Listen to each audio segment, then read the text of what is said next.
Hey there, how are y'all doing? Good. My name is Brian Fuller, and I'm a stand-up comedian. Thanks for that warm embrace there. Yeah. Same shit my parents do to me right there.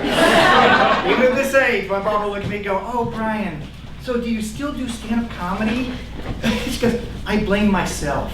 You know, whenever I was pregnant with you, I drank a sip of wine." Like, the stand-up comedy's not a freaking birth defect. Well, we should have never given you those vaccinations. That's autism. I have egoism. I have the whole different end of the spectrum right there. Because when you're a stand-up comic, it's really weird because you've got this big ego. Because here's a stand-up comic, right? Stand-up comic, here's a look into it. You're walking around thinking, you know what? I thought of something so funny today. Every one of you have to hear about it. How ridiculous is that? You know, think about it. You've had a pretty good day today, right? Got up this morning, had an egg waffle, you know, went to work, come in here having a good time, right? In my twisted brain, I'm like, yeah, you're having a good time, but after you hear my stuff, you're gonna have a great time. I mean, it's like an ego-y thing. I mean, it's not like a Donald Trump ego-y thing. You know, that's more like a deal with the devil right there. Or Steve Bannon, possibly. Maybe. Hey, I know, I'd rather do a deal with the devil because last I heard, he's not racist. There's no travel ban to hell when I checked it out. I saw it. So, no, I didn't do it. A comic doesn't do a deal with the devil. We do a deal with, like, an agitated, immature, socially repugnant clown. That's a deal that we do with right there, right? Like, for a deal with the devil, you're going to go to hell, okay? A deal with that socially repugnant clown, we have to do hell gigs, is what we have to do. Now, when I say hell gigs, I'm not talking about gigs at clubs. Gigs at clubs are cool. Those are always a lot of fun. They're great. But when you do these hell gigs, it means you got to go out of town to some club that they don't usually ever do any comedy at all. And it's usually in comedy meccas like Killeen, Texas, or Ponca City, Oklahoma. Cutting edge is embraced there, you know? And to be honest with you, it's not the towns that are the bad deals, it's the club owners who are the bad deals. Because these guys, and I say guys because you girls are way too smart to get into all this crap. It's these guys that they literally make like drug dealers, pimps, and bookies look like fine, upstanding individuals. You know, because you get on to them and it's like bipolar dudes. They're like all on the phone when they call you up to do something. They're like, yeah, like, you know, they're like all bipolar, snorting coke, I don't know which, you know. They're like, yeah, man, it's gonna be a great time, come on down, blah, blah, blah, it's gonna be awesome. We're gonna have a great time, come on. And then when you show up there, you walk in and they look at you like you're some like cancerous tumor they found on their testicles or something. You know, they're just kind of staring at you. It's like, really? Here? Really? Really? Here? Really? Here? You know, they do like, are you sure today's the day? I'm like, I'm positive today's the day. It's up on your official chalkboard in your club here, right there, Comedy Wednesday, right in between Trivia Tuesday, and I'm gonna sit in this piece of shit bar and drink by myself Thursday. I'm here. That's it. Like I did a club one time, got on the phone, like talking to me. Yeah, come on in, man. $100 for 30 minutes. I'm like, well, that's close enough to hooker money. I'll take it. So I get to this place and I walk in and it's like the same thing. Oh, it's tonight, huh? You're here. I'm like, yeah, you know, feel the love. All right, yeah, I'm here. So, but I'm sitting there and I go, okay, I'm here to do it. He goes, all right, yeah. We'll go ahead and do the show. Okay, that's great. Yeah, we'll do the show. I'm like, that's wonderful. Where's the stage, or, you know, where's a mic? Oh, a stage and a mic, huh? And he's standing behind the bar. I go, yeah, Mike. He goes, okay, hold on. And he gets by the bar and he grabs the mic and hands it to me. And I swear to you, it goes 6 inches past the bar, right? But it's not a mic like you think with those mics. Now, this is that mic like in grade school that the principal uses, you know, like the little platform on it, you push down on it for the, you know, the cafeteria, like today will be sloppy joes and Jell-O cubes, you know? This is what it is, right? He hands it to me, I'm like, that's it, man? He goes, yeah, that's it. He goes, hey, you know what? I think that's gonna work. Let's do the show.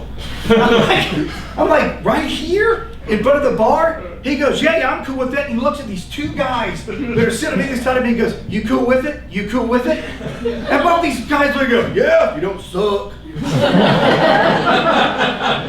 got the Axel and Ebert on either side of me. Yeah, like, let's do comedy. So it's up there, and I'm just like, what the hell? And this guy goes, yeah, okay, we're gonna do the show. Let's go, let's go. Oh, hey. But before you do the show, you gotta tell the drink specials. Okay? So here's what it is. Yeah, it's like, here's what it is. It's $2 margaritas and $1 Sex on the Beach shot for the next 30 minutes. And I like go, okay, great, man. So you're gonna be doing freaking drink specials the whole 30 minutes and I'm doing comedy? He goes, ooh, you're doing comedy for 30 minutes, aren't you? Yeah, that's not gonna work. This is the waitress station right here. I need that space. Let me think about this. Let me think about this. And he starts like looking off like this right here. And I'm thinking, okay, he's thinking like, okay, we're going to do a stage. We're going to put a stage. Or maybe I can figure out where a mic. Or maybe we'll do it a different night, right? He does this and he goes, okay, I've got it. Here's the deal. You do the drink specials. I pay you $25 and we call it even. What kind of math is that? All I can tell you is that it was the easiest 25 bucks I've ever made. Sometimes you can't fight with them right there. Another one I did, I went to Amarillo, Texas. I went to Amarillo, Texas and did a gig in this, it was in a hotel, in a bar, and the guy that ran the bar did this gig, and I was opening up for something like a magician or a hypnotist or something classic like that. Whatever, what a freaking juggler. And but I got this place, and this bar, people in this bar are fish faced, just whiskey drunk, right? Just whiskey drunk. And I'm sitting there waiting around, and finally the guy who's running the place, he goes, all right, man, time to do the show. I go, that's great. I go, that's cool. I go, who's gonna introduce me? He looks at me and goes, introduce you? He goes, boy, this is Amarillo, Texas. Took a big stick of all the smoke. Just go out there and be fucking funny. Great, all right, yeah. So I'm like, I don't know what to do. So I walk up on stage and go, hey, you ready for the comedy show? And everybody's like, woo, woo, woo. And I'm like, all right, well, your first comic, and I made up a bunch of stuff, blah, blah, blah. Let's give it up for Brian Fuller. And I ran on stage, and then I stopped, and I came back on stage. I'm like, thank you, thank you, thank you. And the crowd went like this. I was like,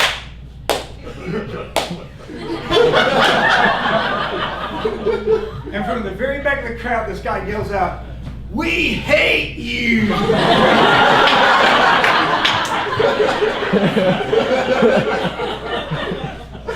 Not I hate you. We hate you. Like he was the freaking spokesman for this whole place. And I can only assume that he was because nobody jumped in to say he was wrong. Yeah, I gotta tune with this thing for a little bastard. I'll go with hate. Yeah, that's good. So I mean, so that was like, that was a bad one, but I'm going to tell you the worst hell gig I've ever had actually did not happen in the club. It happened outside of the club, all right?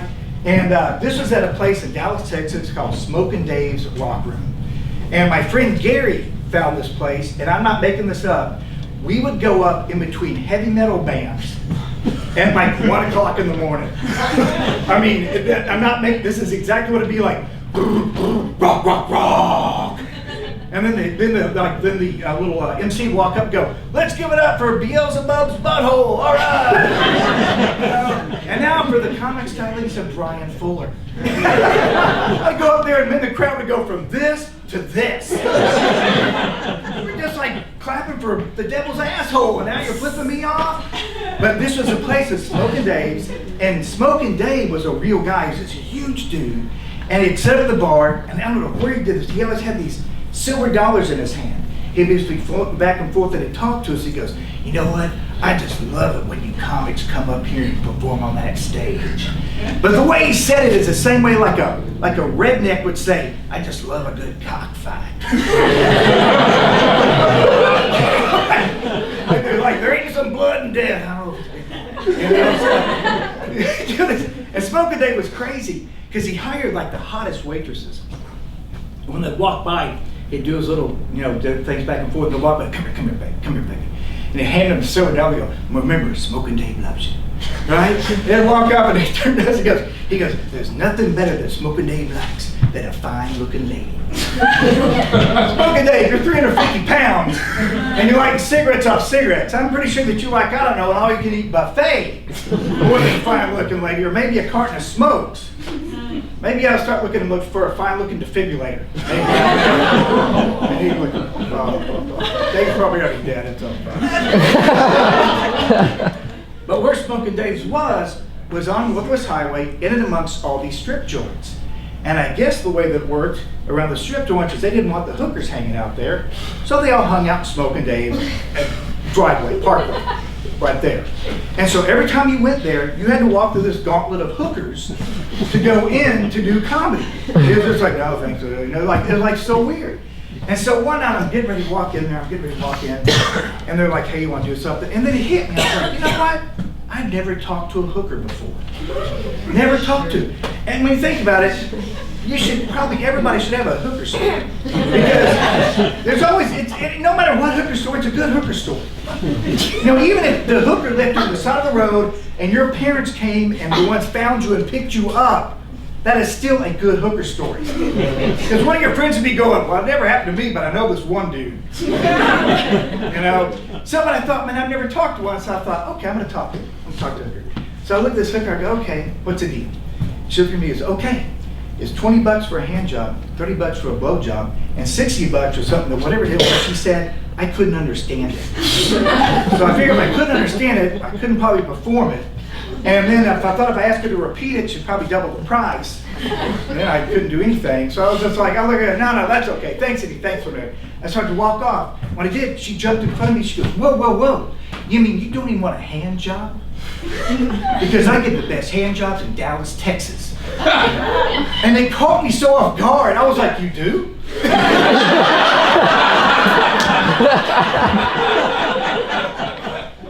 She looks at me and gets all indignant. She goes, what? You know somebody better? I